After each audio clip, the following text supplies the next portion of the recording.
مولاي صل وسلم دائما أبدا على حبيبك خير الخلق كلهم مولاي صل وسلم دائما أبدا على حبيبك خير الخلق كلهم.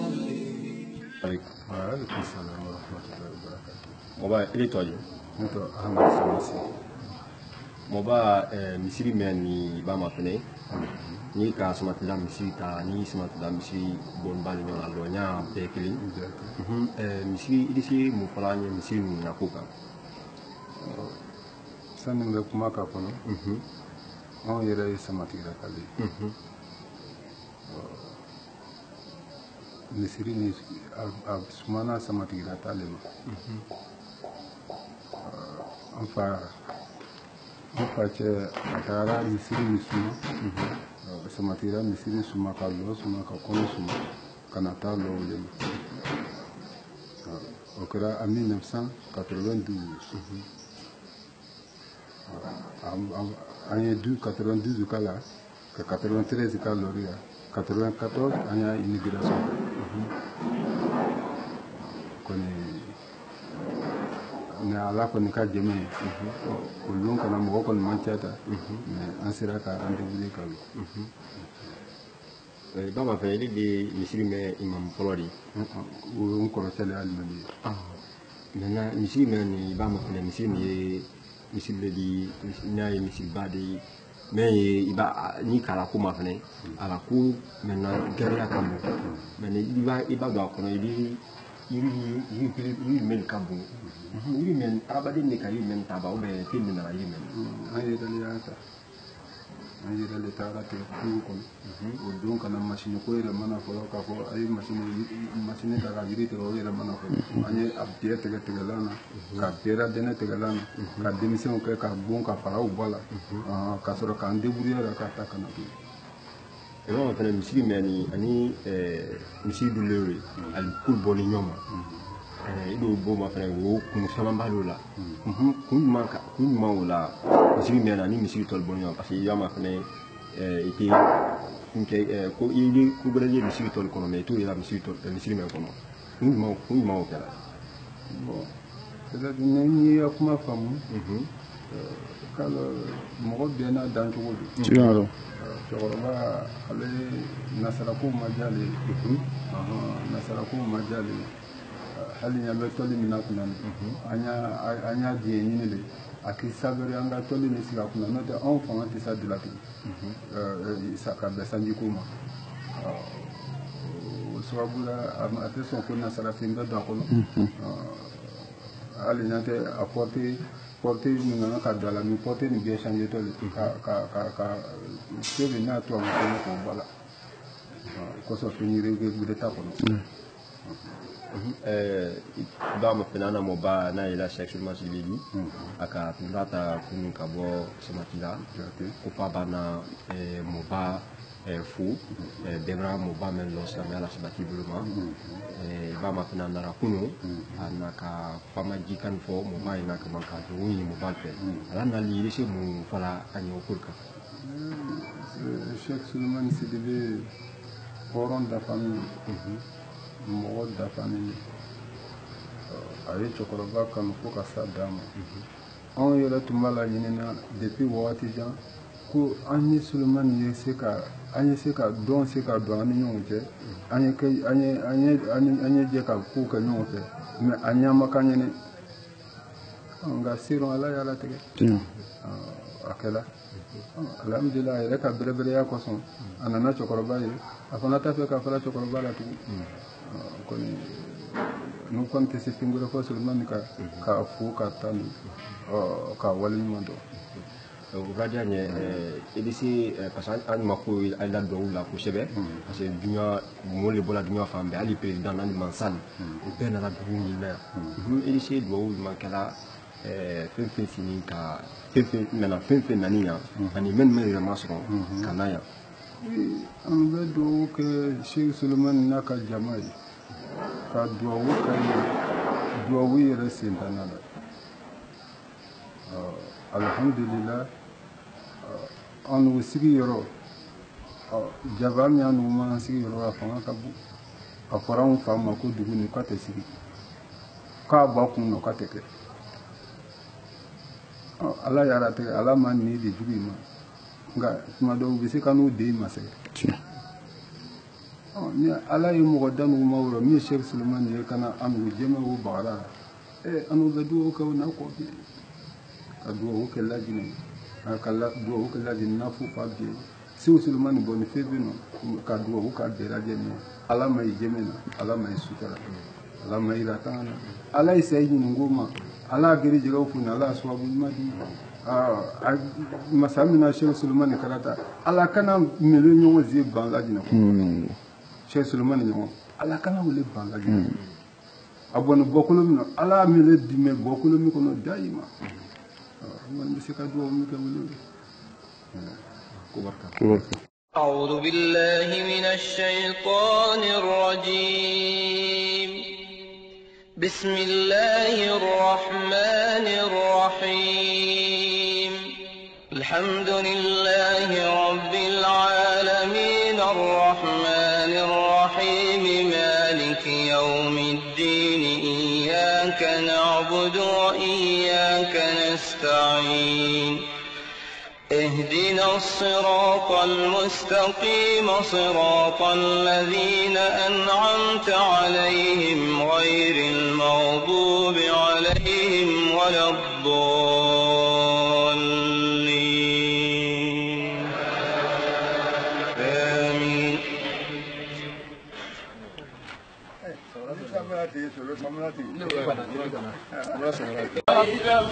الله إله إلا الله هو لا إله إلا الله لا إله إلا الله لا إله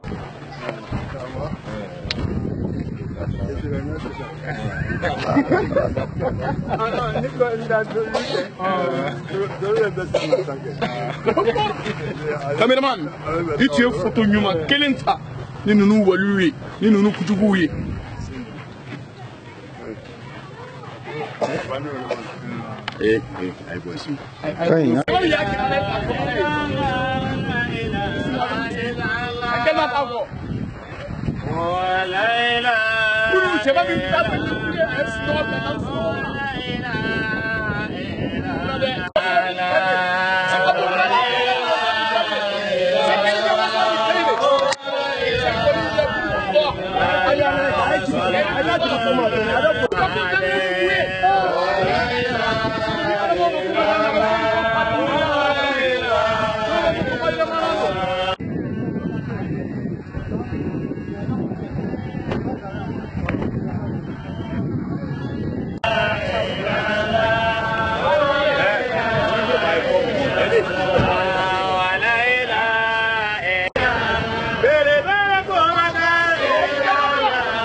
Avancez.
Attendez un peu.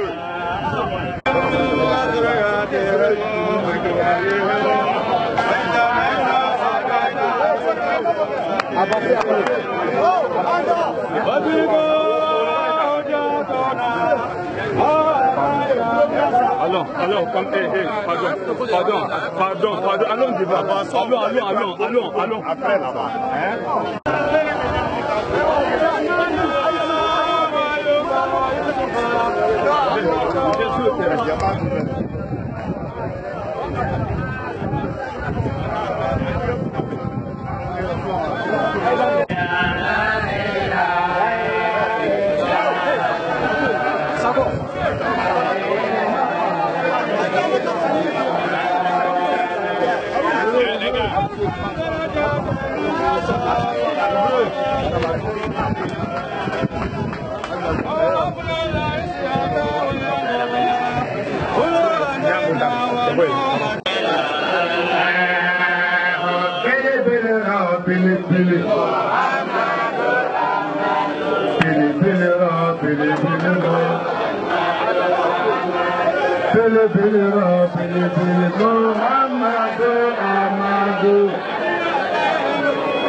استسقى الغمام بوجه الكريم وعلى آله وأصحابه في كل لمحة وعدد ونفس بعدد كل معلوم لك.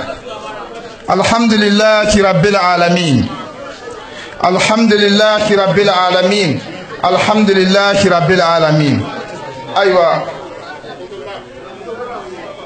أم إسرائيل أم فاني أم باوفيكو. الحمد لله رب العالمين.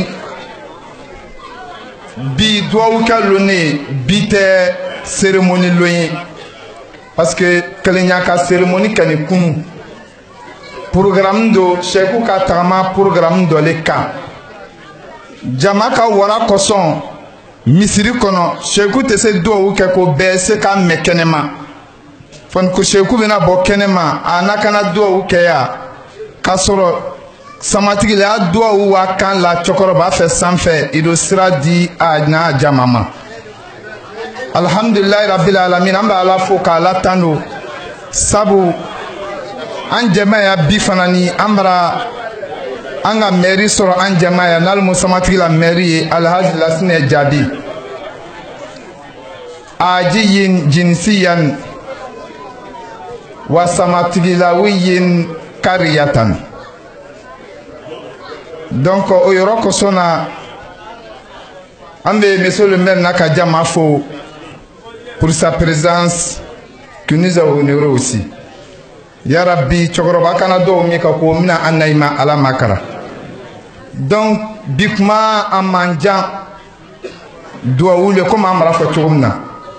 Alhamdulilayi rabil alamin Sheikh Suleiman Sidibe an bɛ ala fo ka ala tano samatigila k'a bɛ ala fo kaba ka tano alahu taala b'a na jɔn min yirara ara samatigila yɛrɛ kɔnɔ ko n ye dɔ wele folon kɔnɔ k'aw ka barika ɲini k'o ye a bolo n'o Sheikh kelenjan ye masa m'o kɛ gbagazan n'an ka jate mina kɛ i b'a ye ala ka ko ko kɛ k'a bila yɔrɔ min na a yɛlɛ Sheikh Suleiman Sidibe karandew Suleiman ni ka sɛbɛ arabu kan nɔ a bɛna harifu juruma harifu 6 su la ya ma alifu imala wa nun harifu 6 Abubakar cɔnba tɔgɔ la i ma cɛ mbɔ kɛ Abubakar a bɛna harifu juruma a bu wawu mi kani ka bu sama ba ani ka ani rawu mi a labana harifu 6 mais Allah te foyi karagbaza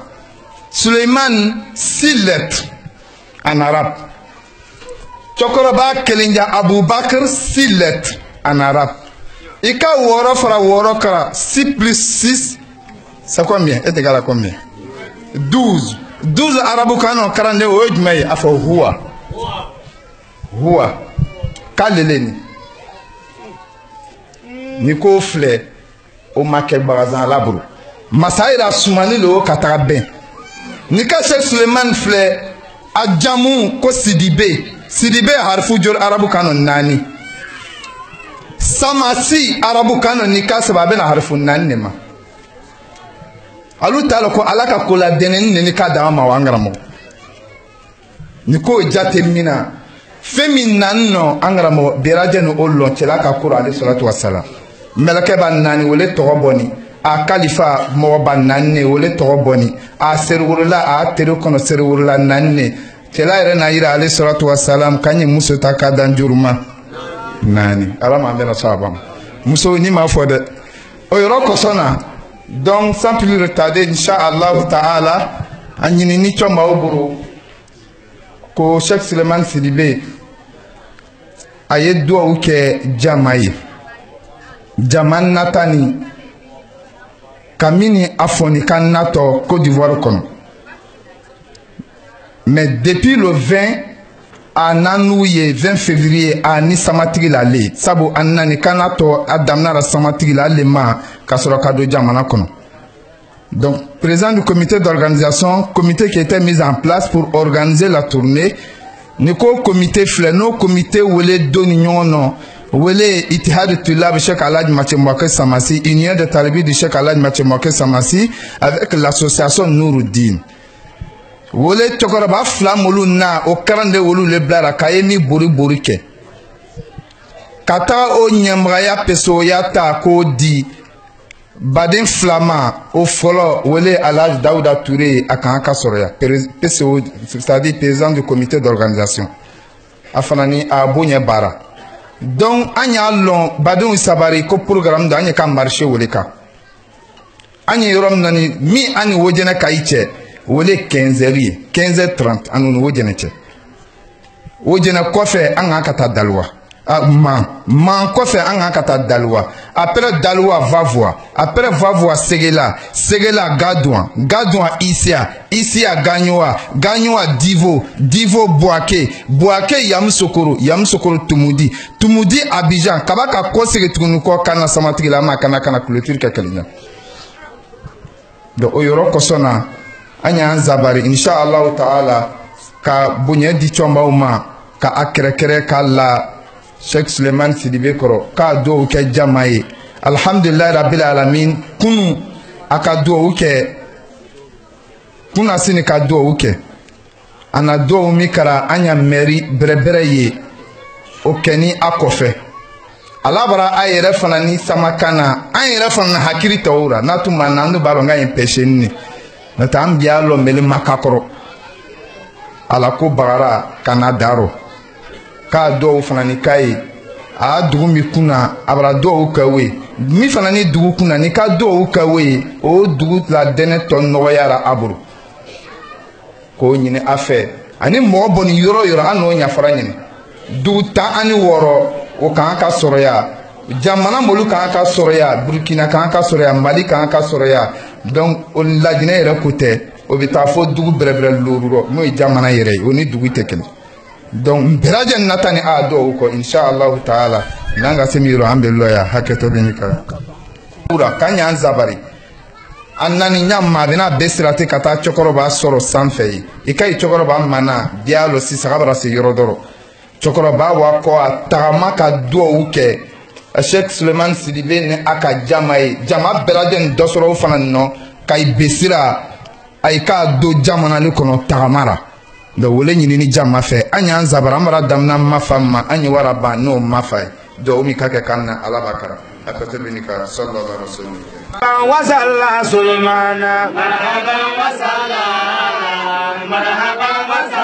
Sulemana qala al-badru alayna min zaniyati wala wajaba shukru alayna marhaban wasalla Sulemana marhaban wasalla ala kira ganu bagadu kuluka marhaban wasalla Sulemana bakabagi jigi ya do kuluka marhaban wasalla Sulemana marhaban wasalla Sulemana Muhammad wa ala alihi wa sahbihi wa sallim taslim walhamdulillahi rabbil alamin ola ambe Allah ta'ala tando ka Allah subhanahu wa ta'ala kunymalon masami sela ka jumaseli nɔgɔya an bolo bi kanga kelenjan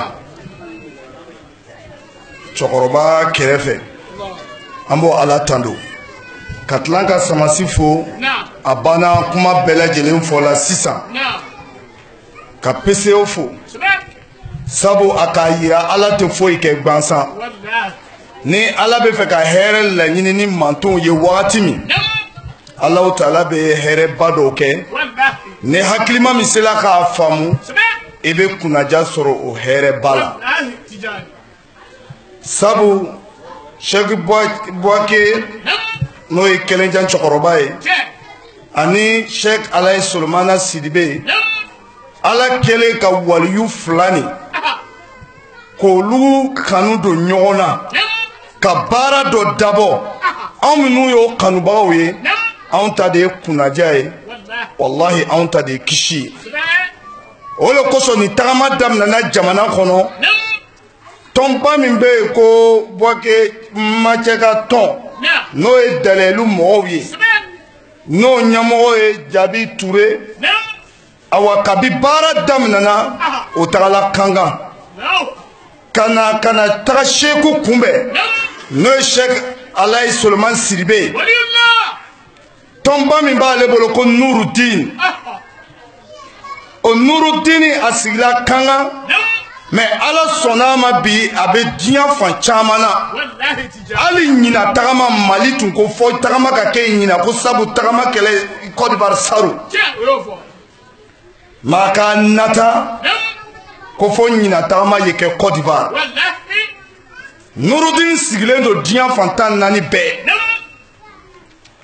o Nurudini kabako min b'a kɔnɔ ala dɔrɔn de b'a dɔn n'olu tɔn fila nana bolo di ɲɔgɔn ma olu kosɔn bɛ PCO fo Sheikh Sanusi k'o fo a ka yira an na baro la ko masaba min ka nin tɔn fila bolo di ɲɔgɔn ma ko an ye ala deli fo ka taga se kiyama ma tɔn fila ni bolo kana bɔ ɲɔgɔn bolo tugun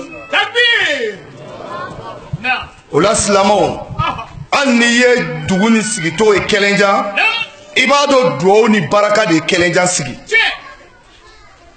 kɛlɛnjan tɔgɔ bɛ bi diɲɛ yɔrɔ bɛɛ duwawu ani baraka o de ye kɛlɛnjan sigi ni dola ni hami min ye ya ala sɔnna ma o dilanna k'an ka hami n'an ka gami k'a dilan ala m'o kɛla awa ni ni tun ma kɛ samatigila ye samatigila ka duwawu a tun bɛ bara an na parce que ni ko duwawu la ko ala k'an kɔ baraka ala k'an kɔ sabati tasuma min nana mɛnɛ samatigila ya layi maliki bolo ka taga batɛ jangana ka don jasumana layi usmana bolo o risa de filɛ nin ye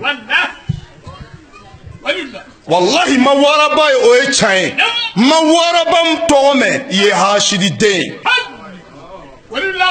ma layi solomana ye ma layi solomana tɔgɔ mɛn mais duwawu jaabi tɛ layi solomana na i ka nkalon tigɛ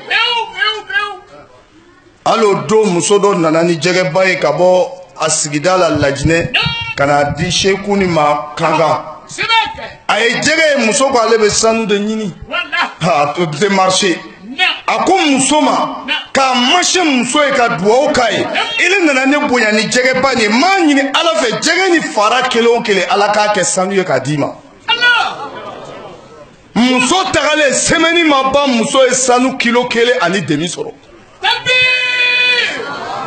o muso ma kɛ fitiriwale ye a nana ka na bonya fitini kɛ Seku nɔfɛ mɔgɔw ye Seku ko ile nana ka na ne kɛrɛfɛ mɔgɔw nisɔndiya ni nin ye ala bɛ fɛn k'i ye tugun min tɛ nin ye muso tagala o kɔfɛ semaine 2 a ye sanu kilo 7 bɔ lɛri sela wallahi Sheikh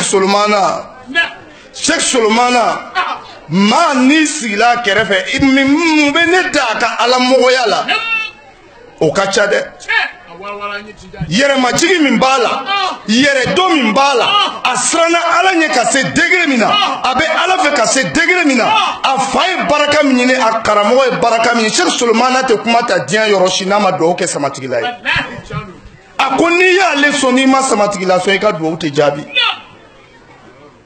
a bɛnbacɛ de ye kalan kɛ samatigila a y'a karamɔgɔ layi maliki mɔden sigilen filɛ a ba ye baraka ɲini min kɛ sabu ni samatigila tɛ jaga gundo dɔ de bɛ kɔlɔn nin na ne yɛrɛ tun ma kɔlɔn ni gundo dɔ ma a y'o baara ci an bɛɛ ye samatigila de ala ni samatigila bonya fɛ sɔgɔmada na dɔ dola an kan a y'a seereya a ko saro ale tun bɛ kɔlɔn dayɛlɛ la ale ye kɔlɔn ji dɔɔni min ale nana ka bɔ yen sungaloma kɔnɔ ale muso 2 bɛɛ ka harijigɛ sɔrɔ Seku dola miniya ale bɛ jɔrɔla bɛɛ ka hamina ko ale jɔrɔla ko ya parce que ale muso tun bɛ sanfɛ kojugu ale bɛ jɔrɔla muso b'a yɛrɛ sɔrɔ Seku ye duwawu kɛ yanni ale ka bɔ o kɛnɛ kan ale welela ko i muso ka yɛrɛma sɔrɔ dencɛ belebele la ka kuma surunya maa minnu bɛ kɛnɛ kan a sela samatigila a tɛ mairie dɔn a yɛrɛ bɛ yan o ko parce que ko a nana mais a tɛ mairie dɔn o ko mairie ye bonya kɛ samatigilakaw ye a ye duwawu min kɛ mairie ye mairie kɔfɛ ka sɔrɔ mairie tɛ yen mais ala bɛ yen ni dɔ laban ko a tigi tɛ yen a bɛ nata a bolo fɛn kɔ Seku min ka kuma laban a selen Amérique i b'a dɔn Amérique farajɛ dɔ ye a ye a ma o la cɛ nana kunbiri gbani ko an bɛ ala min ɲini o ala b'i ne la o la ni turunen daminɛna ni tɔnba 2 bolo Nurudini ni Cheikh Bakɛ Makɛ ka tɔn bolo awa i ɲɔ bolo o tagama tɛ se ka kɛ fo a bɛna duwawu ni baraka ɲini an b'o de kɛnɛ kan a bɛna duwawu min kɛ jama ye bi tile in na ka duwawu ni jaabi ala m'o kɛ la a fana ka kɔlɔn ɲina kɔlɔn dayɛlɛ dabila ko samatigila bonya kama parce que kɔlɔn dayɛlɛ tun tɛ programme na mais samatigila bonya kama ko a k'o lakile di samatigila ma ɲina olu de bɛ ɲina kɔlɔn dayɛlɛ an b'a ɲini alahu taala fɛ an bɛ duwawu kɛ seku yɛrɛ ye fɛn min na o de ye si ye wallahi ni mɔgɔba b'a bolo a bɛ duwawu kɛ a si la sabu ka duwawu kɛ jɛgɛ ye i bɛ duwawu kɛ i yɛrɛ de ye n'i ko ji ma duwawu kɛ jɛgɛ ye jɛgɛ ma duwawu kɛ ji ye jɛgɛ bɛ duwawu kɛ a yɛrɛ de ye n'o tɛ n'i ma duwawu kɛ ji ye ni ji jala jɛgɛ de bɛ faga o hali bi ala m'an dɛmɛ na seku bɛna duwawu min kɛ k'a jaabi ala m'o kɛ la siga kɔnta anw na bi duwawu a bɛ jaabi parce que a b'a fɔ ala de la k'a to ala la bɛɛ ka ala min lɔ to an bɛɛ bɛ ala de wele n'an donna mobili la sisan ni pine cila ka sɔrɔ mobili bɛ sanfɛ na bɛɛ bɛ ala wele i bɛ dɔw kan mɛ Dieu est là ko ɲamuɲɛ kulocɔrɔ wɛn des seigneurs et Allah ni mobili lɔla mɔgɔw bɛ sɔrɔ ka ko le chauffeur ko tu es bon a b'a ko moi j'ai passé mon permis ça fait 15 ans je n'ai jamais fait accident maa tun ganna bɛɛ bɛ ala wele Cheikh Solomana o ala de b'i bolo o la ne bɛ dɔnni yɔrɔ la nin kuma na wa sallallahu ala Muhammad wa ala alihi wa sahbihi wa sallim walhamdulillahi rabbil alamin ni ne ka seku ye kuma bɛ jan da parce que ale de nɔrɔ don ne la tan Allahu akbar alayka hɔrɔnjɛ fama ka jɔn bɛ sɔn alayka de ye woroden Allah ka jɔn bɛ sɔn lajinɛkaw y'a ɲanamaden Allah ka jɔn bɛ sɔn malibuwa dari kanu jɔn ko Allah ka jɔn bɛ sɔn muso ɲani woroden ko fama ka jɔn bɛ sɔn Allah ka jɔn bɛ sɔn i wele k'i lɔ masa Solomana Allah ka jɔn bɛ sɔn i wele k'i lɔ hɔrɔndenw fa Allah ka jɔn bɛ sɔn i wele k'i lɔ Jogo Keri Baba Allah ka jɔn bɛ sɔn i wele k'i lɔ Kunatiyati Allah ka jɔn bɛ sɔn i fa Solomana i bɛ sɛnɛ Allah ka jɔn bɛ sɔn o tɛ nimisa.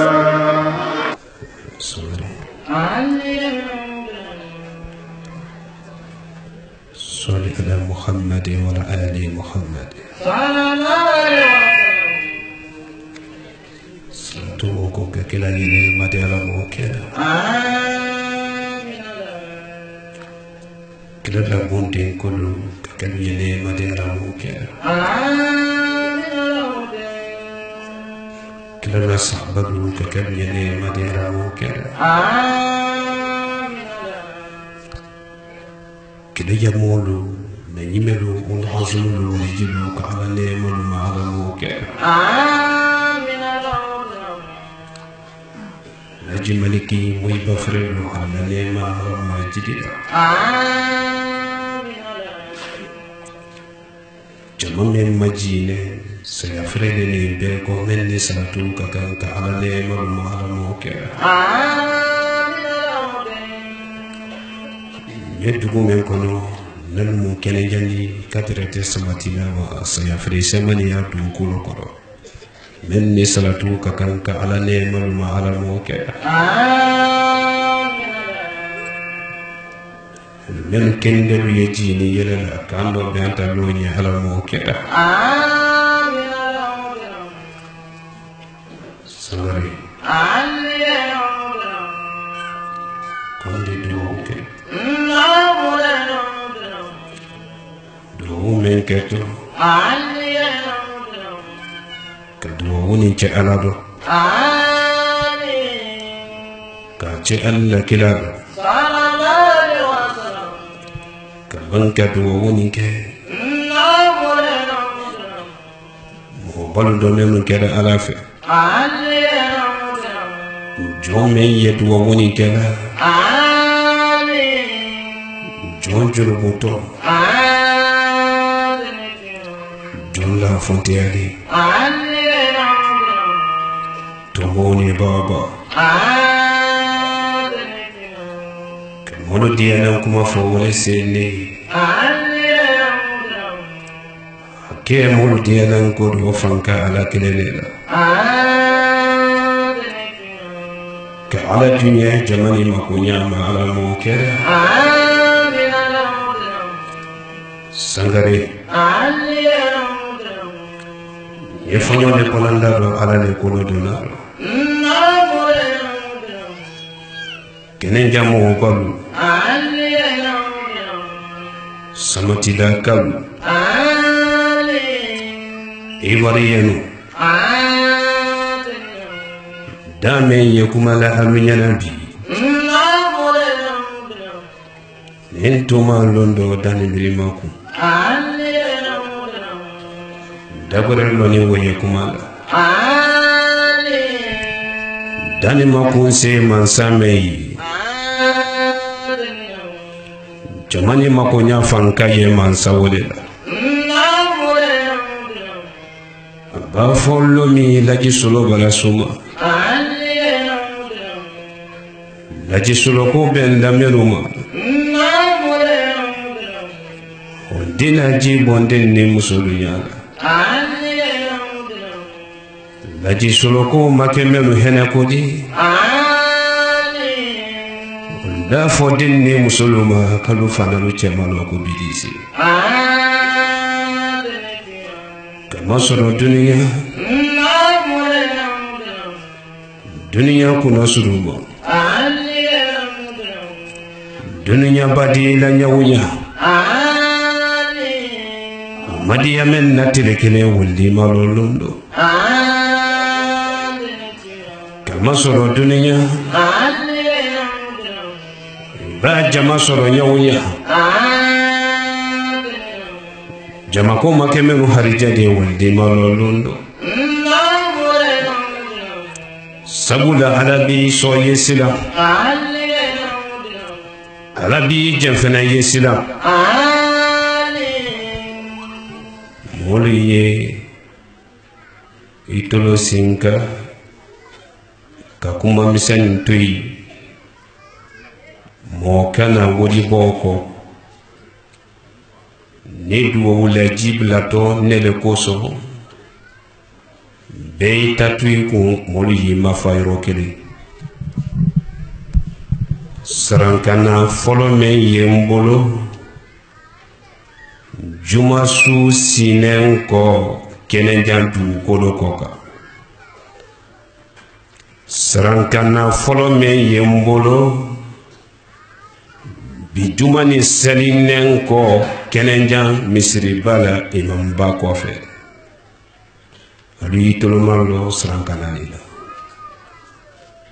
sarankana folo wolone luti lema menu ye kenen jan menu ye samatila menu ye Côte d'Ivoire kono ivoirienne africaine dunia luti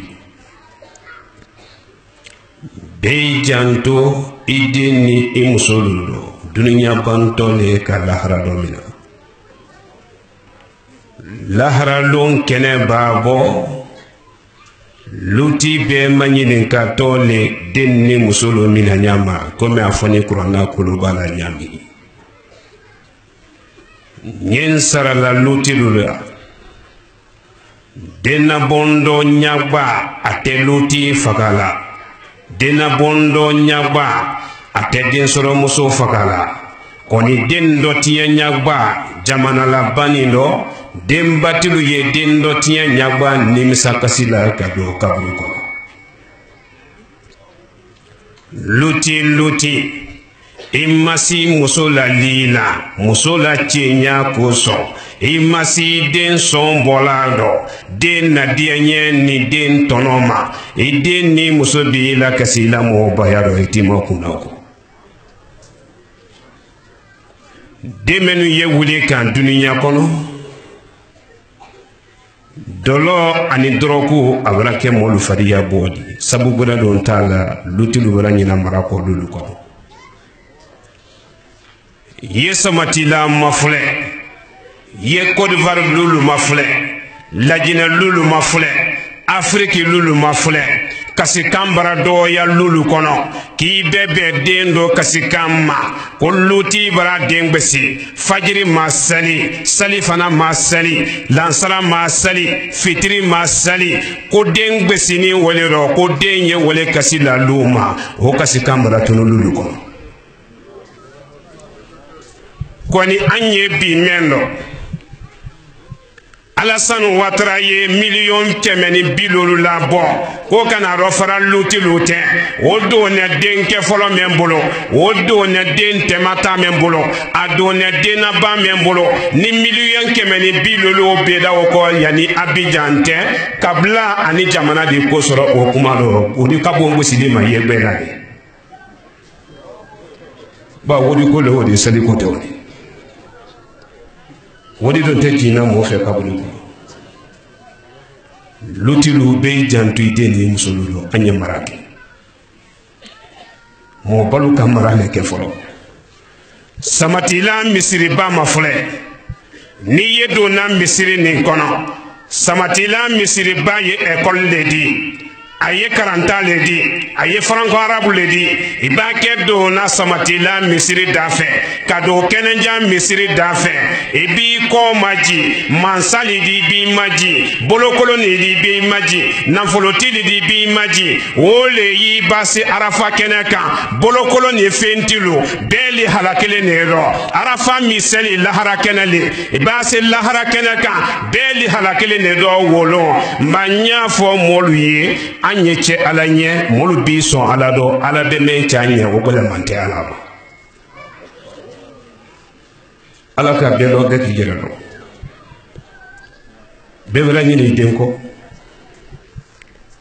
be konte mbobi ay lulu mafle demba kunu soma isi muy bafu jamana laban denu be kunu soma alu nyakise wule ni kome tele ba wule muni ya sababu di dolo ani doroko nyomede kudu ba dolo ni doroko ta adi bori dono koroko ka ye o mina la nete o mina fente wadi anye dolo tuni anye doroko tuni ni kay denye ki ya die nan ko be kela yi dine yaro imasa gbena tiye ko ma ale bi la kasido mina kuma ya len ko de ti makuno ko sarankana fulana wolone na musullema alu ituloma men ye kenenja men ye samatida men ye kodowari kono men ye afriki kono na musulu nyen sarala alula alu yi munyu chela sido ali sabari kele bado ini chete bon kono nalu alu yi sabari kele mana do ini furukete lu kono nalu alu yi sabari chela si moso ni ka kele do jayi chefe gbede ni furuke nyawulenda ekele na toroyama dunya londo bese edi den kamera no sen kame ko nyamo taro membe di susu na musulu cetele tela bana dentele de dabana na musulu cetele badia muso mena ko bara muso tele ni dentele madiye ila hidi kasimo tafu imako na musulu dimi menu yedo na alulo denkele ni fula soro nenko alu yalla dimi no mina alaye alulla kele luke naluko kalu jere be chela si dimi bolu jere ro ni alama fara aluka dimi kura lebe do allo anno be do kabuko musulu abi sabari abi nyabo ne lu cel la tele mbali yalu do abi julu salatu ala sarangana fulana sarankana sabana men ye kenenjan bi akabo kenenjan kaluma akabo samatila kaluma akabo kodowari kaluma akabo afrikanuma ala men ka ala nyini wole ka ajate lombi nin dali mari dunyara ala kan deme bi kodowari ye ko men daka kodowari ye ko men daka wolo sarankana sabana demeni ye kenenjan kodowari kono afriki kono nyen sara la deno la beti na fe beti fa fe adama de na jina folo li bani fadi adama de ila jina folo li na ni fadi laji solo lo ne yoro meno ne ka men chen baye ne jone ne nta o mabi ne ka men ken faye ne jone ne nta o mabi menu moyi balu kende alu yetulu dalu makalu mamunu mene banki balu kana dimi alu koro banki bala dimi ye bala wule de dununya ani lahara banki bala nyale ye kayira le de dununya ani lahara nya fo dembe mansa ba mansa wasale nya fo dembe nindia da demene ibani fa ye di nya kateme ne ka tono ye wala ne ki yele tele kuna rebu nin kuma kan diya da den menye ibani fa kuma kan ye die ye kateme ne ka ulla soma da la kelen duwo o be ko menya ila adama den ya kono karamo solo la santan duwo to nya ima o sika bo dembelo nyen sara la dinu beti ba fe beti fa fe katerete mo iba musoma ni kere ifafe ye banka che ibafe ni kanna muso latro ya da mafle ka domina muso don lo ma chelasila ka wase muso lo harije lo madena kono karo folo ka bo lo ma ka wabla karo kono ndo tele dafa lona kinin bara domina tin kono dimi nyani bara domina dena bonlo yila bara domina nason ko nyini suni tele muso lo ye toro ya ni be masoronka den fa menfe hunyatiro ye toro ni be minala kaiji ki moide men fenendi ni ka oye dolo ni droko ka nyabo ila chelasi toro ya do wale sababu la bi musul mafala Côte d'Ivoire kono musul mafala Afrique kono aluku nsilu yegbeka sika sabi mase sigbema foite fode na bondo sonja ani chelasi monimako bechi na fe bechi fafa men banki balu kende nya bonene wolu fe watino afona lu nyina ko kenenja ko me kenenja ya ko dala yilo kairatini la dala yilo kairatite mbofo woli wora molu hankili ma ko lombali do la kali nya barema ko dala yilo nangari gole wodi kenenja ngale ne dala yilo karana sanati la kele na karana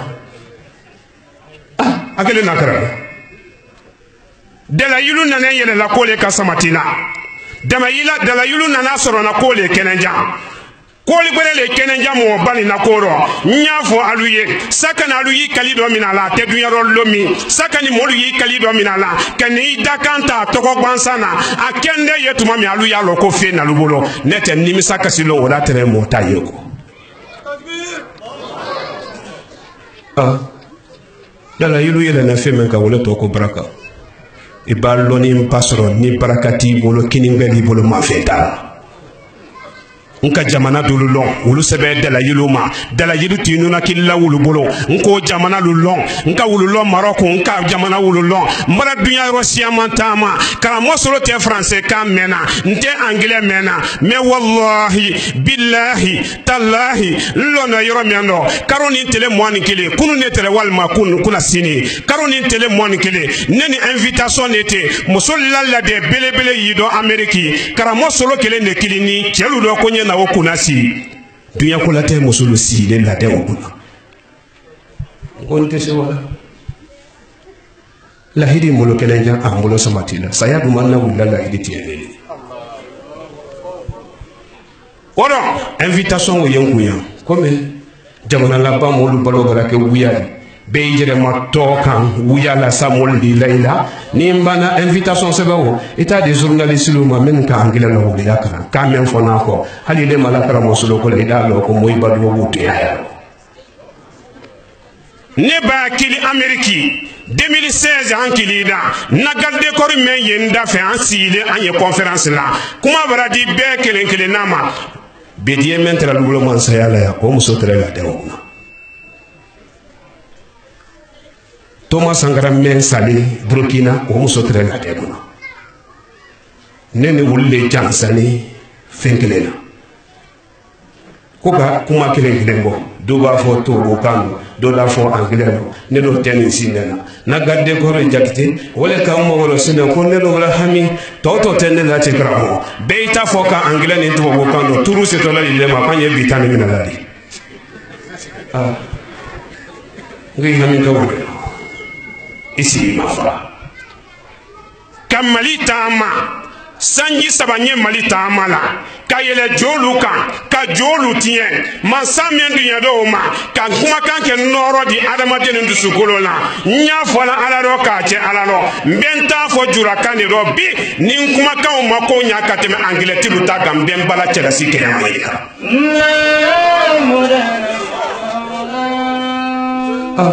ne baka kuma do le fo nye ya han fadate ako abago sa jana mayo ni ko fo yoro men ni alamu ke wona soro ne mata fe ko kanlo aye janya sidina nya gbani ko do fi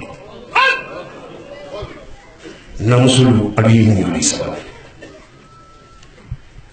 demen ye yaworo beti na fe beti fa fe masaba sali sarangana sababa ato fila ila ni kale jamakuru fila le kenenja duwo jebi yankoroma dolu lane wola dolu sikani dala yulu duwo jebi ro wo gurukulu ye yambi karamosolo ko men ye fola tunya ya ro tunya taro o sika ye dolu la men de kene yanama wo jamakuru fila le kenenja mbi nyafo alado ka che alado sakani ni chomo ba bante nyonye la kalansara sali jamakuru be de kekele ni bi na makekele ni pew wona soro ne bama seni mo nyako ke ka be ka bu ko la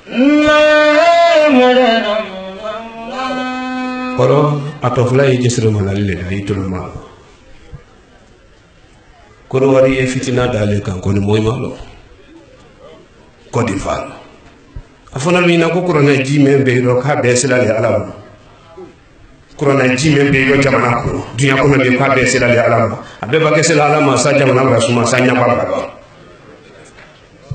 modol le du kolo ko kan wol ba fo ala nya ala bet yoma o modol le ko no di kenen jam mo ba ko do wari fitina daleka ando mbosane fitina brelo sankono no karo dama ambosane o fitina no o fembe mabala de la folo anye fitina bre daka nya fo moluye aluyi do jare ko vari talato bi juma ni kelempele do saka ni nyeturune ni kundo ka fo ala do ka che ala do nya fo la ala do ka che ala do nga fo ye kuno ko men kena jaya president Ouattara to malo atra avion tala le kilibi ko men mere do mara na ka ba ko mo bulu ni te jinari ko ni ba jinal ni ba bula da malo okay mara madia man saba sabi ni sarangana flamen ke kolo la dilikan ani jisere malari fla alu ye téléphone num prêt nye kuma flamen fo kono ni alu ya ta alu ya la jense internet kan wala ye tuyadi saka ni nye kuma ni banki ninda luke da jina di ko wale sabula bunya yen ka jama yen ko ne ji ye fen wala le ka wala ma fen wala yen jigiro wala man lo na yoro meno tafo yen posila do siri ni nchela ko ne ji ye ala la delfien do ka ala te mara ala kili juma ko ni no salatu ye kala na yoro meno donte alla kila masura fiye salatu le foloke ite ala masura fiye te me kila le fe lo na salatu di gra le ro ninda luka da delfien do di dalimari te pew bunya ni daraja me yen ka ala yo te nye sadu kona yitulo molo ayo kuma dabla abi mafa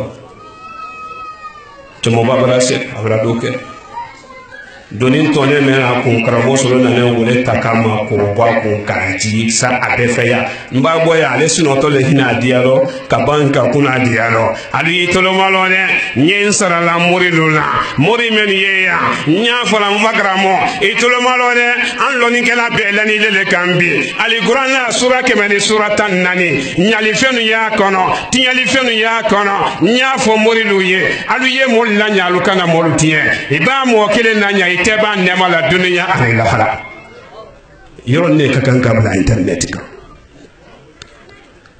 ni ka mo kele nanya iteba nema la dunia ani la hala morike ni ki la moni finyaba woli dendo tiela ele matelon ki la kala bese kola funi ka musulu bila furusa yilando ka demsen na école lutien ka fonctionnaire lu daraja lutien ka furusa na la furu lutien kende ya yemen do ka bana jugu bila wulola mori jugu men yewka ni matubi ka boama ibake wala lahara lomi yidenu bolomi na luye wa kelendi ni ki kolo ibonson cheman ni musulman na ni te dunya do ala be julu jusra itabla dunia la danin bite ala ye julu sarama sare murido alitu ani murijul labato banriye na ne kele ke kane makuru wari he kuru bardi saniya suyando sui Côte d'Ivoire di Saliya suyan do sui mburito sila julu ka ndon to du kono alu ya du bela korosi ala ba du yeme maluma menye o kela din so batte wala ni morido nkera ya itolo malo ne kumani na ele che woreti lela ite solo duman domo funi ka mo de jite ka mo de no tien ka fonctionnaire le daraja lu tien ka samatila kayira tien ka kenenjan kayira tien mensi no ka mori jugulu mbanya fo alu nyena bi juma si ukunu juma su temen koro ka juma ni sari nya fo juma kela benye morido akala nun leseni awala kan sebeli hal ni jina le be domoni ke fekele no ne kanti tawma hali ni jina le besi dilankelen ka lafenkelen no ne kanti tawma ka modo tiya samatila ka woliden do tiya kenenjan kayira do sa ala noro ji nenko o danem bi juma sali la mori do graba o tekla yako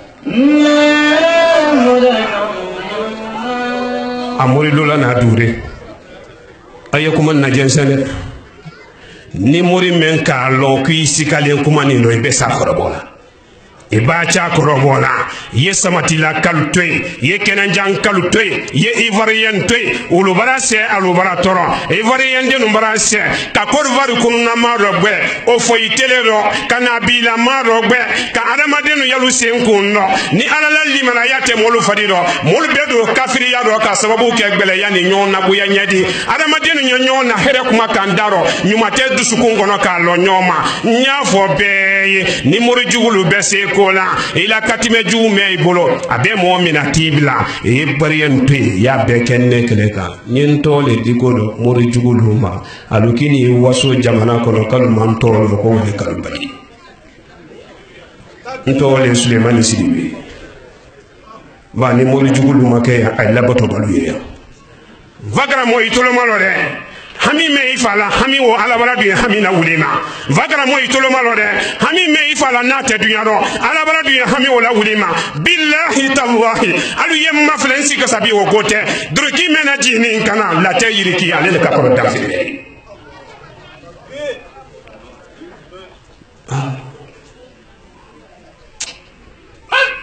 wore filma ko famu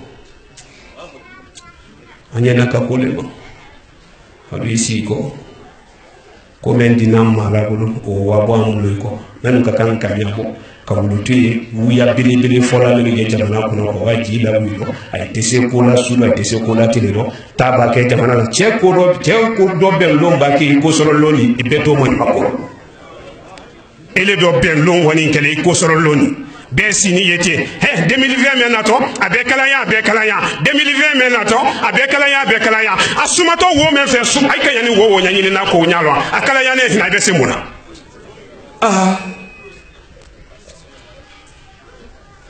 nene kerejan cewa ba hangili adanyabo atejenke atawafanyola ateke fa benyabo ala bulo woro nyafo ala do ka che ala no nto Suleiman Sidibe mba haja Mariama Sidibe ne fa laji Usmane Sidibe ni mori jugo men be se kola alu yenne to ta sinalu ivoirien twe ni serana mbi kono lahara ni do mase ine ise mo ko mayele mano ka ivoirien den twe nyafo mori jugo be mba tele bina ndi mori bema e be se meme na yake na jamana ni kono nye Côte d'Ivoire kono ha tele tan lolu jate nye jamana ni kono ni mori lu be se kola alu iteri ya jona naldo mase mbetele bina ndi mori bema ni ki suma isi entekadi bolo tekadi inya kise flame e bolo ni alama busila ki bla dunya dibiro wona soro ne basu dale kan fatona monul tabra no mala sentere lugo men ko ki tabola yenta no rieni jobe sentin ni jokumatilu honge maliyen kama ko jalan maliyen kama ko boli mali jamana men to ko kiyaba ulu kama ko lomo ani nyama ato kasia bale maliyen fe lajina wasolon kalu kama ko jo ivarien kama ko jo nyafo jo solaluye alu yotibi ka bo jo soma jote jon demena nimina malaka na wati jote sekola nyafo jo solaluye duyala dani bite korote masoron folo men kan nimina malaka bon ka sayadabla nyafo fo jo sola luye kaburu nyini kalimala kal lato jo te se kola nya fo jo ti luye sirati te ba wuli juma su jo te se kola nya fo jo sola luye alu yetu be nyalu karifa alala abi kuna fula korobi ayila kama na borodo ayi posi kono fenti ko taro bolokolon ko taro alimami ko taro karande ko taro do na yemen kaba korobi ya bulade atoni ala kolema kuma do len sisiro nketo wole to la kenanja ya ninka la filisisa kasoro joyi bolo ni 2019 banda ki to ila mo ya ro pew wona soro karamo soro kuma ni nye 80 ngore ne rejiro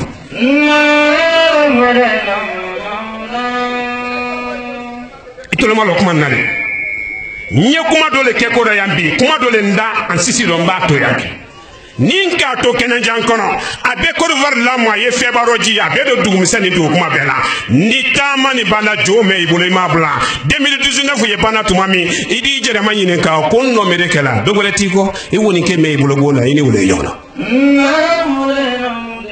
jina ka bunya waklo ka bunya ni woni ke budinya pa keni mali jo solalo ni jo timendo karo kuitenya illa ni la korotela ila korote fadi mebulo illa ni mena be mo bon ki fa samati la kalu toy ye kenen janden toy ye kenen jandu kolo toy kala mo Suleiman sidibe ni joti men la najerela ko de var ka dogo ni joti men la najerela la jina ka dogo ni joti men la najerela Afrique ka dogo jina men sine joma adama de men seni joma jina tolo duma mo tolo di nalu besse ko la alu yalla korote be filin ne kelenka alu ye var yenden toy nalu seranna nalu kunka nalu do masi he singoro manje handi telebiri sabaso Orano ya marase do wulu man terite wulu din lo mantalli ego moylo tuya te subo akolo ni tuya do karado samati latani kene janta ko di dambila tuya taro le ni tuya do kara subo akolo ndon to la samati la nga kono bele do ya sini nguro ngundema wa kuno do nga to ngangi si ya su ko hima ne do don to la samati la isi jira ma ya su ko ima basa krengbe moya wonya ko le kra mo sulo ko ki isi ku no do ne jira ma te ni tachaka nye yante wala nchebra nya fo ala do ka che ala do suba menu yeye ni tu ya kara do ne ban lo du mena wo suba ko bale ni do malala i ku na bo ya korobo ni dinen ko lombale lo mabo ka wotu ila wala hatele wati wona soro karamoni ala te jamana ko ni fi wari Oro menu kunsi belo aliyamatu samati lakalu aliya al-fatiha men karana watibe haya jolle haya waroflale haya men duma alanya al-fatiha haya beri iyyaka na'budu wa iyyaka nasta'in wala duma alanya al-fatiha haya beri alu ya fo men kala ko amin aluka se wonode alifu me wode Allah lawde Allah lawde mimu me wode Allah kila lawde ta fen do samanti yawu me wode nabila yahya lawde alayhi salam nunu me wode haymo to woto nabila nuhu lawde alayhi salam wulu bakke ko men no ko ala yene ne wulu tayro men no ala te do bado ala do to yaso samati la kalu daro donc li wule di suroti de no wora mara ala madia bana me fen fadi ko na basilente samara bu iseno ba yala karobene kan ndu kolonema militi kilimpe atela ka tebola ni bana matuno yani fitri tebi pew wona soro ne fama jonya ke kala yibal kilalele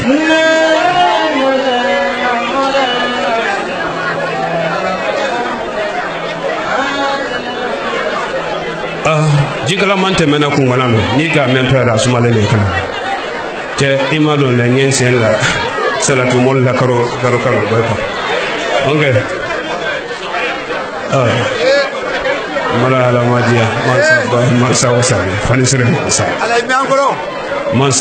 sa wasali hami ani kono do filime mol labi ala ma noya hami ani kono do filime mol labi ala ma noya anna meri brana a meri ila yisno nyoye ye meni yante kileni kene jamu ba sina hamini jama hani ala ma noya kono do fililu ala malo basira kenen jandu ala ma sabatira jugu ya ni janfa me ya ala ma tiara bana me ne fari ko me jama fari ko ala ma basira man sayedu ya ko do bar jamana ala ma sumana president watra ala ma demena anna merelu ala malo demena silama ya dina ala ma demena dina demembelu ala malo demena nurudin islam ala ma sabatira nurudin islam ala ma sabatira dala yulu khairati ka noro jense du yala ala mo tiara mara ala la fanisire ya madia bi fen na ni hamini kono do fili mendi ala ma no yala tele men tunu to sisa anya fonya le kono muto ko ase fitiri makado samatila fonya men teto fonya be bangwan wuli kenen jambi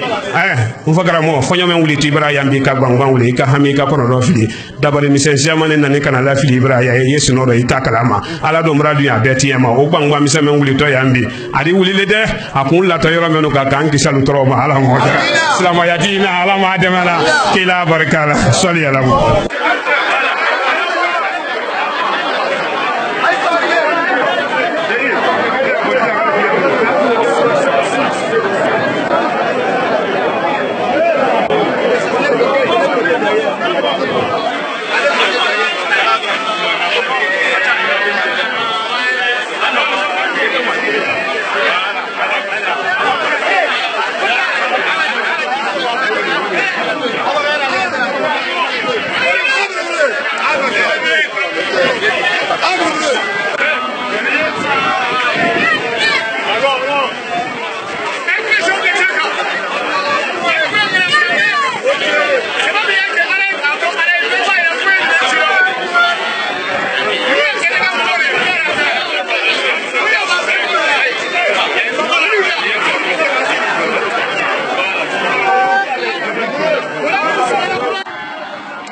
Sheikh Abdul Qadir Jalani. Naam. Wala mala diara. Amin Allah. Akatoso. Naam. Akatrajaso. Naam. Kume mobaye romi. Naam. Afadema men kala goyenye. Naam.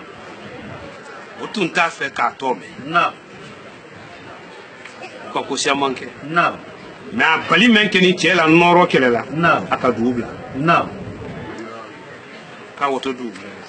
a wara se dugu mɛn na ale b'i dan tɛ dugu mɛn na dugumɔgɔw li ɲininkali kɛ ko karisa tɛ yen ba seku tɛ yen abdulkadiri jalani o tɛ yen k'alu ye wele ma ye ale ye abdulkadiri jalani ko le ma ye a di dugu o fana bila a dɔgɔ dugu wɛrɛ la kuma la surunya bolo ma ka taama ten ka dugu bila ka don wɔɔrɔ a ko n'i sen bɛɛ la yiri mɛnna wɔrɔ k'a yen kala seli yɔrɔ de seli waati se kɔnɔkuru nana k'olu la seli yɔrɔ le ka yɛlɛ alimami ma kɔnɔ na ko wo jɔn de ko seku abdulkadiri jalani nba cɛko ni kɔnkɔn tɛ ale bɔ wɔɔrɔ ye bɔ so kɔnɔ ni cɛkɔrɔ tɛ fɔ abdulkadiri jalani ko ma ale k'ale kɔsɛ in na so kɔnɔ sa a y'i se ala la latɛ mɛ an bolo ala la latɛ o jama ye dɛnkɛnɛ yan alifatiha.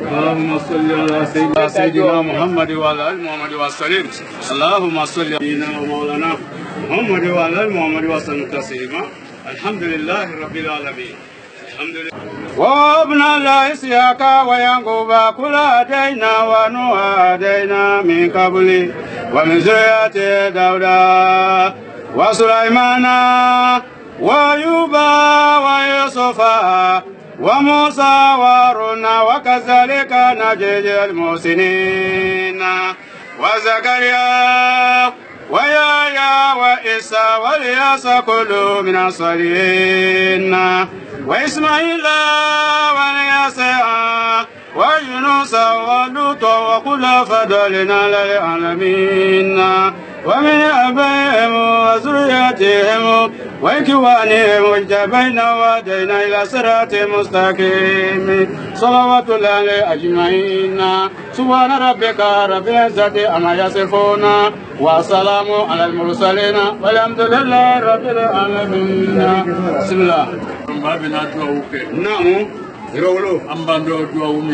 نعم. الحمد لله رب العالمين.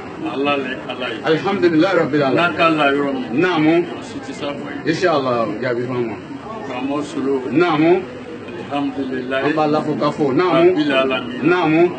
فيمنا نوتشرا ما ولسيني. الحمد لله رب العالمين. نعم.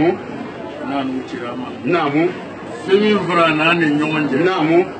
Nakaba, Namu, Ani Lachi, Namu, Ani Kramosu, Namu, Gabate, Namu, Ayewu Sigi, Namu, Makami Timinani Nyonya, Namu, Ukena, Alanya, Alhamdulillah, Benawa Urakin, Inshallah, Nata Urakin, Namu, Nata Urakin, Inshallah, Ansenama, Namu, Nyama, Wadu, Alhamdulillah, Laila Snake, Namu, Laila Snake, Namu, alive, Inshallah. Ramoso na mbranu namu ukeni nyama namu la silena to irawo alhamdulillah me nani laika do bono namu anya to da alama inshallah ni mbra jama namu welewe ma haketwaro sallallahu samda selema na ulaika almukarabuna janatina kutufu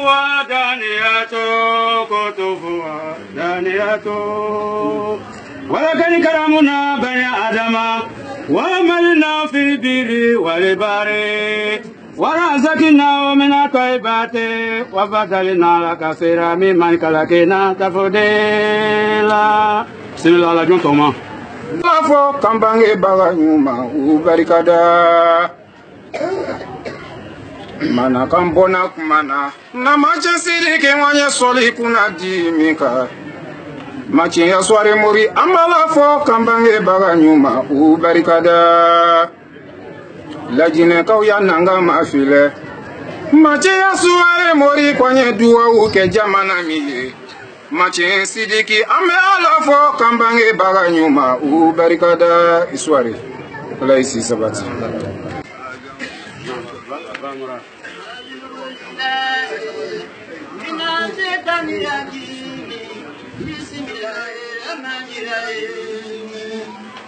Sallallahu ala sayyidina Muhammad Nabi wa alihi وسهديه وكلمتاتنا سبحان الله دائم قادم سبحان الله أميد مجيد سبحان الله يبيد المجيد والمجيد سبحان الله ربنا وتعالى يا رسول الله محمد صلى الله عليه وسلم يا نبي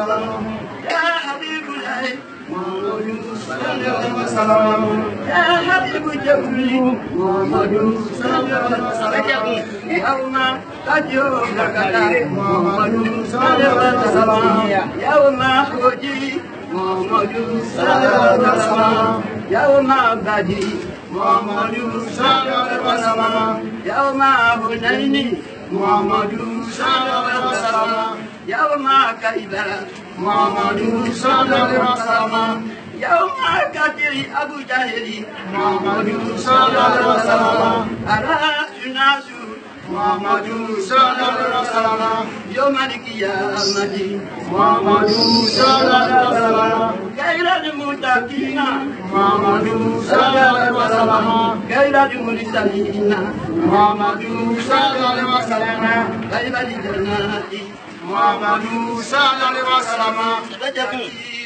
محمد صلى الله عليه وسلم محمد صلى الله عليه وسلم سراج محمد صلى الله عليه وسلم محمد صلى الله عليه وسلم محمد صلى الله عليه وسلم أوله محمد صلى الله عليه وسلم أخيره محمد صلى الله عليه وسلم الحمد لله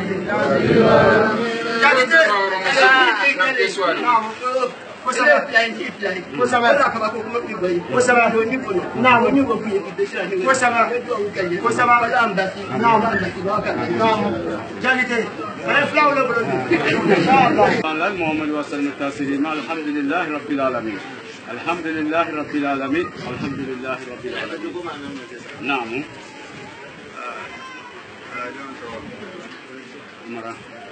نعم Santa Sirima Santa Sirima Rana Santa Sirima Rabbil Alamin Alhamdulillah Rabbil Alamin Alhamdulillah Rabbil Alamin Namu Mba Namu Ukajama befo namu Sokasela Suleiman ma Namu Namu Namu Namu Allahumma salli ala Muhammad Namu Namu Mubatoma Alhamdulillah Rabbil Alamin Allahu Akbar Allahu Akbar. Mulku sudah mana tomo? Allah. Namu. Namu. Lebih tanya kok komo. Namu. Ansori. Namu. Wa ko ro Namu mo batoma. Namu.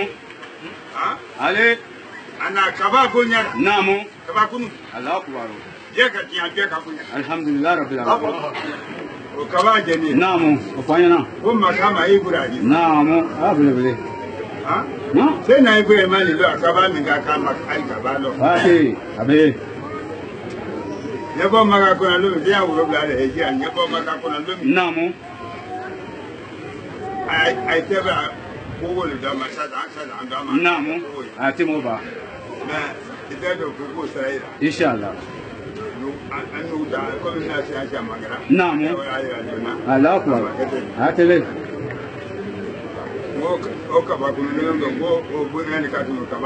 Obunani katu kababe ka. Kabaso sambaye. Namu. Namu. Farale. Alhamdulillah Rabbil Alamin. Mimi ngata beta shunduna. Allah be. Andra Kabara.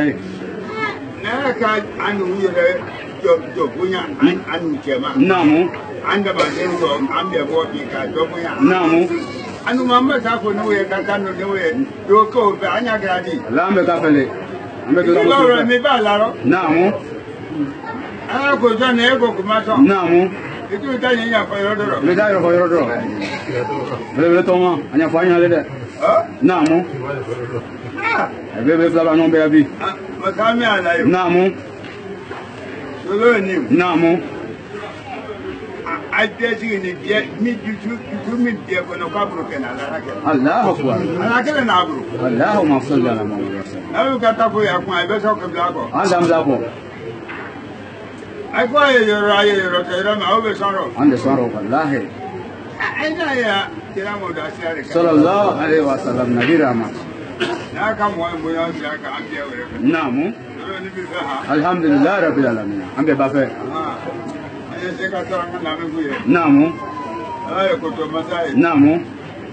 Abi ya jara ko ayi bonya. Namu. Yabri bonya. Namu. Mo bra mi ani mo ti ma kiri ka ko ayi na tolmani. Namu. Abi rubana. Alhamdulillah. Ya malaka se. Namu. Kana ko nyamna rabbe. Namu. Allah. Ro ko nya ta abu. Ya rabbi. Ah mi ndo so na ro ya be ta. Ya rabbi. Namu. Ya. Amin. Amin. Namu. Sallallahu alaihi wasallam.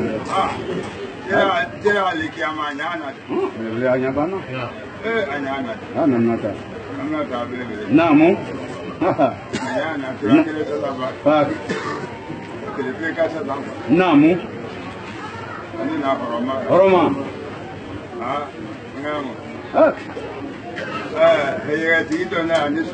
Namu.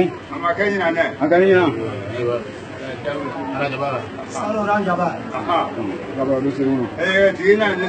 Namu.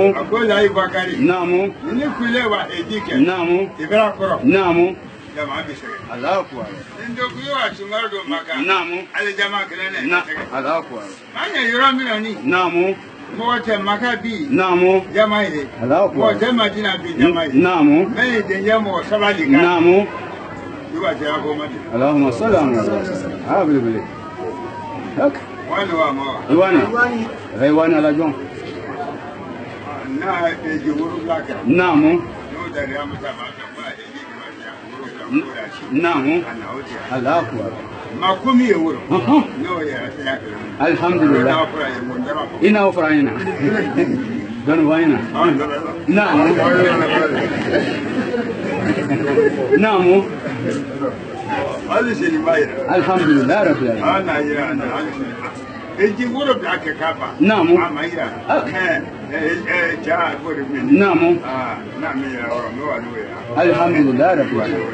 Bili to. Ni janya ko. Namu. Inshallah. Namu. Namu. Namu. Ali. Ali. Allah akbar. Ya Rabbi. Amin. Ya Rabbi. Namu. Inshallah. Namu. Amin. Amin. Ya Rabbi. Namu. Ya Rabbi. Amin ya Rabbi. Namu. Namu. Ya Rabbi. Ya Rabbi. Belason. Allah. Ya Rabbi. Namu. Amin ya Rabbi. Amin. Amin. Amin. Namu. Allahu akbar. Roma. Namu. Ya Rabbi. Amin ya Rabbi. Amin ya Rabbi. Amin ya Rabbi. Ana kana kamati abunya ala. Amin ya Rabbi. Amin. Amin. Ana kana kana يا ربي يا ربي نعم نعم آمين ميري بنا يا توما توما أتدفني نعم نعم نعم والله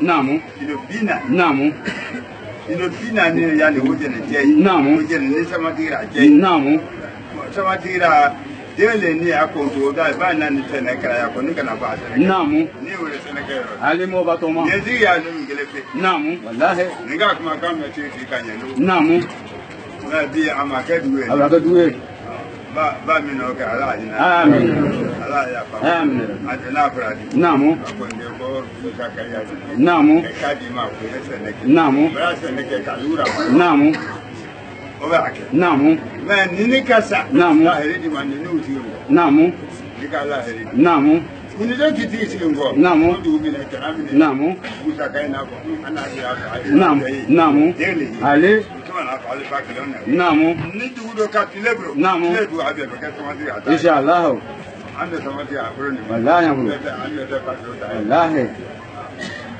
na do du mi ngana wo namu ale amin amin amin amin an sura ko mi ma ya rabbi amin ni ma ti ya jema bi soro ya rabbi amin bana digi ma ko di ya ba ala amin sa ma ke ra ke ka bu ta ta na wi le so ti ra kam te so ti da na da amin ya ma ala amin amin namu namu namu namu namu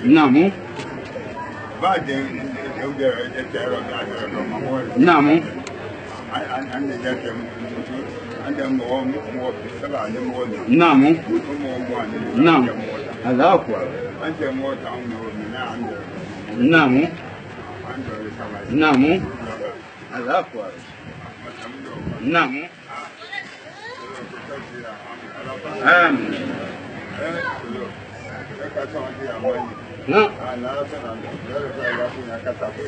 الحمد لله رب العالمين والله موفق نعم إن شاء الله نعم نعم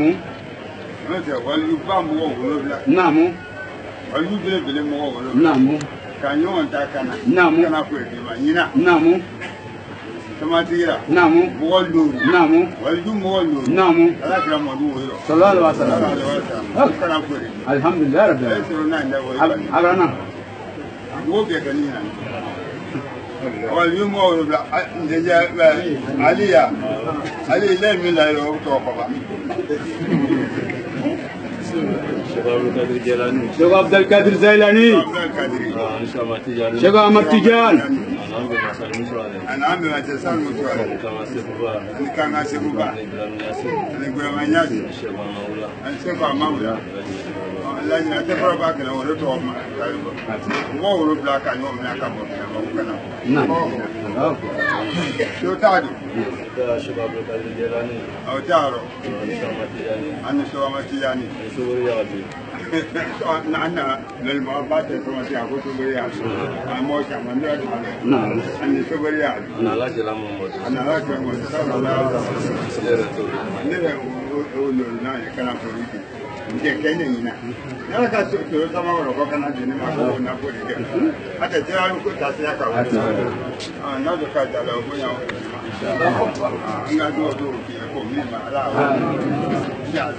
جبراني لي هنا اللي بنا أي كوني كلام فريدي الله لا ذكرت على كادو في على إن شاء الله أكيد ما لا آمين مامي كتا ملاري على لونك على لونك نعم na kacho mi ma yeso mi na ki ba mi na ba wo namu oyo mo mo ga kula la lo ko nyalo ala kacho mi mi so no namu ba ni ma ni ke afraba ama ba afraba ni to ali bo ta ka na nya ala amin ala sɔn nin ta ko ma an bɛ nin fɛn nin. Naamu. An bɛ ala nin. Inshallah. Mais a ta dogo dɔ de ka. Naamu. Ala tɛ mɔgɔ sɔn kaba ka ko ka ka tila. D'accord.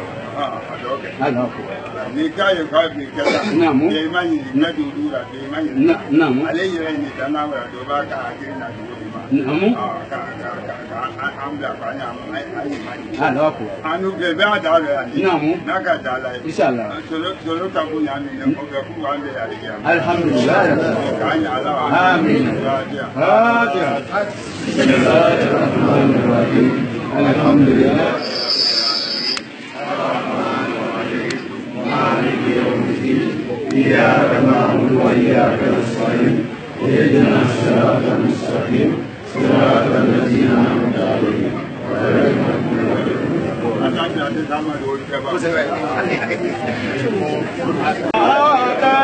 إبراهيم على قومه نرفع درجات من نشاء من ربك عليم وابنا الله إسحاق ويعقوب ونادينا من قبل ومن ذريته دولا وسليمان وموسى وهارون وكذلك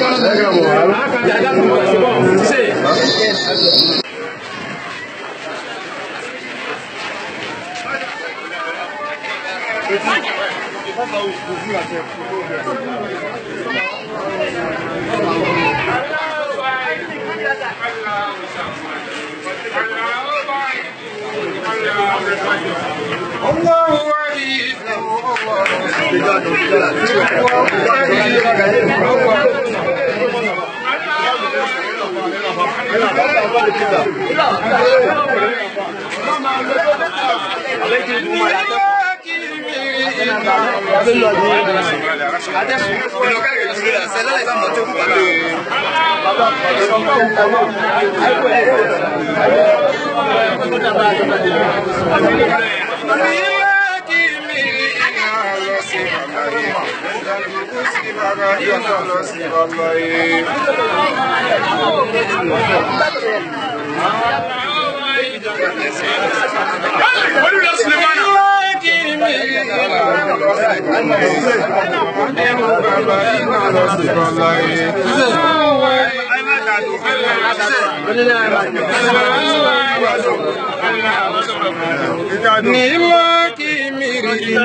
Doucement, le pied là, doucement.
Non, je ok.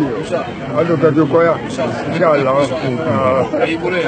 Oui, allez la question.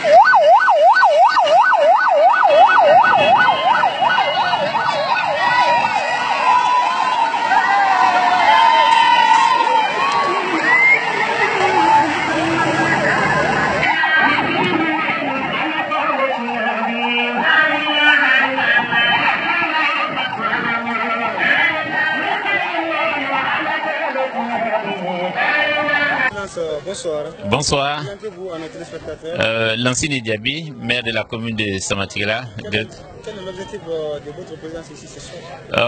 Je suis venu pour soutenir le cheikh Mathieu Mbouaké dans l'accueil de son éminence Cheikh Sidibé Suleiman, qui vient pour la deuxième fois honorer non seulement ma ville, Samatigala, mais le cheikh Mathieu Mbouaké Samassi, qui est mon guide spirituel. Donc je me devais de venir le soutenir en pareille circonstance. Et Dieu voulant, j'ai eu l'honneur de participer à la prière de vendredi avec le cheikh Sidibé, et j'ai pu profiter des bénédictions qu'il a fait à l'endroit de toute la ville et de la population de Samatigala et de la population ivoirienne. Qu'est-ce qu'on peut retenir sur la section Sidibé de la Guinée? Le rencontrer, c'est rencontrer la spiritualité. Il dégage une lumière qui impose le respect. Et ce que je souhaite, c'est véritablement de maintenir le même type de contact avec lui que j'ai avec le vieux Samassi. Nala Sona, comment ça s'appelle, Nieko Damnale. Nala diana ala ne alata do kono ni do kono no amana no ja ani Cheikh Sidibé che ko Jamaïca kono no o nafa obna se Samatia ma obna se Samatia dongo bema nala kadien que ça mo ba fani voilà et puis kana so do ni no fait do krekren ke jamana do krekren ke faso yi voilà. Stratégie pour pouvoir convaincre la population. Non, alhamdulillah, mbe dole kano ni baraka ni na urba ou fait quoi. Je pense que c'est alaka ben roja alaka be hiriyeso jigel be ke mo bera jamat ken ni jege prémisse ni jege et puis fanane amansi ko kara alani kambo mo tongo ni Mathieu Mbouaké kama kana Sidibé Faraka alhamdulillah abore asirum bonyina nyani sirum famaka ala sango yirankrena ala blanci kono. Merci beaucoup. Akaya jama ta fanga ji solema ta fanga jama ta baraka jama